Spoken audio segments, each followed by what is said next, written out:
And Washington is back at the center of attention this week. The president lays out his wish list for 2014 in the State of the Union address. House Speaker John Boehner will release a list of guiding principles to get Congress talking about immigration reform. And then there's the Federal Reserve meeting that could result in a further taper of their stimulus program. Add to that the most investment volatility in over a year, and you've got a mix for, well, some talking points. Joe Krier, president of Krier Wealth Management, back here on the morning show to talk about the State of the Union and other issues. Key talking points for the president tonight are? Yeah, I mean, he's got a lot to cover, and this is his sixth State of the Union address, so he's got to talk about what's already happened that has worked out okay.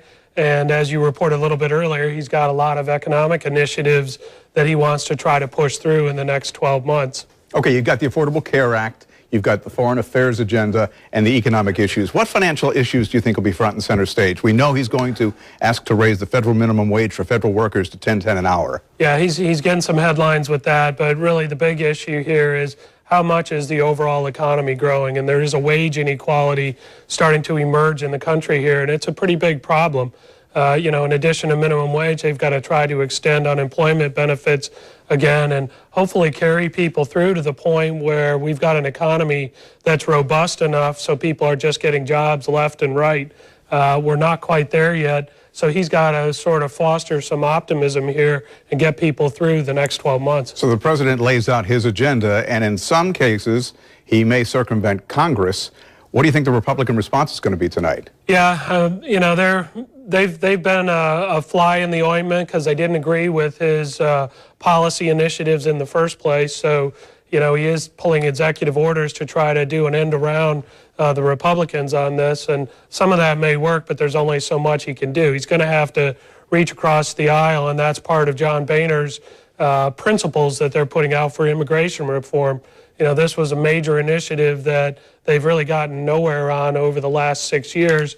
And, we have 11 million illegal immigrants, a lot of which who would like to be citizens, but the red tape is just enormous. So any plan they come up with has to deal with simplicity, not just, additional laws on top of what's there. Now, the Fed is going to meet this week as well. This could be very interesting. Yeah, this is, in my opinion, almost as important as the State of the Union. And the State of the Union is a talk about what's happening. The Fed is down in the trenches, and they're actually doing things here. They're in the process of reducing the stimulus program that's been helping the economy along.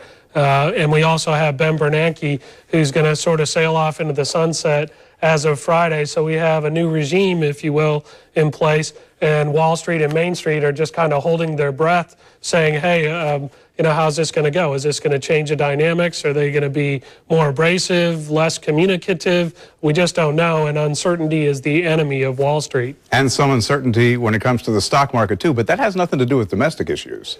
Yeah, you're right, and, we've got a little bit of economic indicators, but those are known. As it turns out, we have some slowdown showing up in China that's kind of rocking the boat for Wall Street, and on multiple levels. Believe it or not, we're worried about exporting to China. And actually, last night, Apple Computers reported earnings that were a little lower than expected because they had some supply issues from China. So Wall Street is getting rocked more this week than it has been in well over a year. People are sitting up and taking notice. Joe Krier, appreciate your insights.